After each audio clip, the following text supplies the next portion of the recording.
नमस्कार मित्रांनो. जरा थांबा. कुठपर्यंत पळता? जरा धावपळ थोडी कमी करा.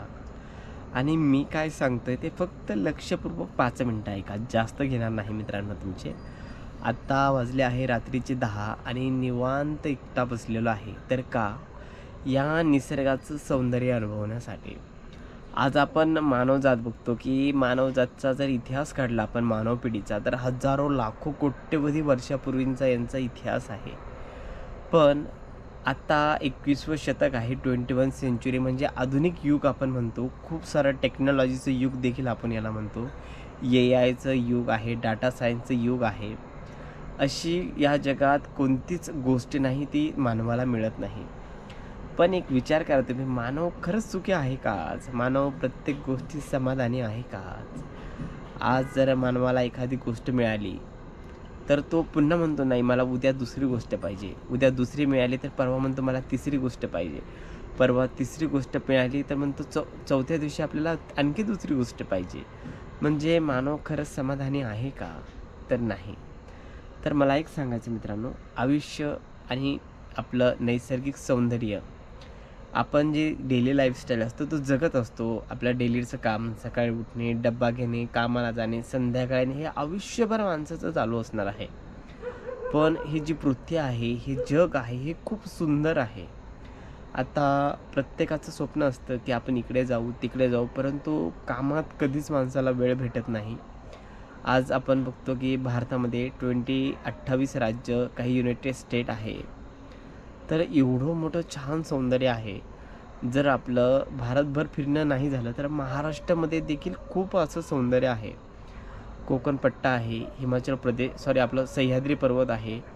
असे विविध स्पॉट आहे, की आयुष्यामध्ये बघण्यासारखे खूप आहे सौंदर्य. तर आज लोकं काय करतात, की आपण रील बघतो, की रील खालीवर करतो, खालीवर करतो आणि बघताना जर एखादं आपल्याला नैसर्गिक आवडलं, तर आपण काय करतो, 1-2 वेळेस खाली कर बघतो आणि पुन्हा बघतो आणि सोडून देतो, आणखी पुढच्या रीलवर जातो. पण आपण कधी एकदा विचार केला का? आपण रील बघतो.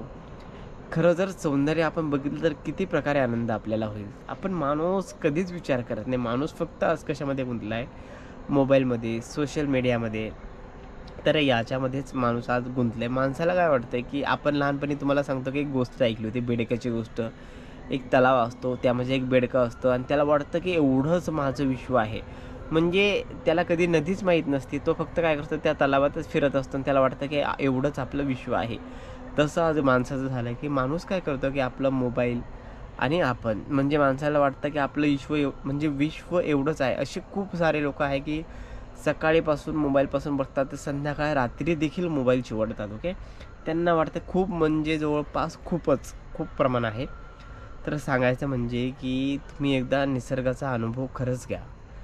जर मानव एकमेव अशी जात आहे, की तो जगात कुठेही फिरू शकतो, काहीही करू शकतो.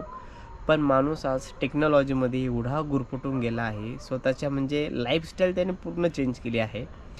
माणसाचं खाणं-पिणं सगळं चेंज झालं आहे. त्याची लाईफ डेली रूटीन चेंज झालं आहे. वर्कआउट नाही, व्यायाम नाही. म्हणजे या मोबाईलमुळे माणसाला एवढं गोंधळून टाकलं आहे, की जगात सौंदर्य काय आहे, नैसर्गिक सौंदर्य काय आहे, हे अनुभवायला माणसाला आज वेळच नाही. तर सांगायचं म्हणजे माझं देखील एम आहे.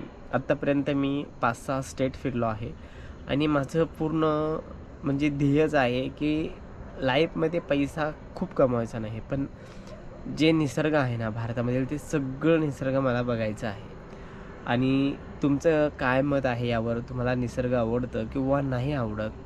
आणि मला एक सांगायचं, प्रत्येकाला काम असतो. जर माणूस आज जिवंत आहे, तर काम करू शकतो. जर उद्या माणूस तो नसला, तर काय काम करेल? असं समजायचं, की माणूस आहे किंवा नाही ते सोडून द्यायचं. खूप सारे लोकं असतात, की नाही यार आपल्याला तिकडे जायचं होतं, पण मला खूप काम आहे, मी येऊ शकत नाही. पुढच्या वर्षी पण तसंच सांगतो, "नाही यार मला काम आहे." त्याच्या पुढच्या वर्षी पण म्हणतो, काम जोपर्यंत माणूस आहे आणि जोपर्यंत माणूस मरत नाही, तोपर्यंत काम आयुष्यभर चालत राहणार आहे. आणि ज्या दिवशी माणूस संपेल एखादा व्यक्ती, तर त्याच्यानंतर ते म्हणजे काम बंद होणार आहे की नाही, आयुष्यभर कुणाचं ना कुणाचं काम चालूच असतं. त्यामुळे लाईफमध्ये तुम्ही एकदा जे निसर्ग आहे, त्या निसर्गाला भेट द्या.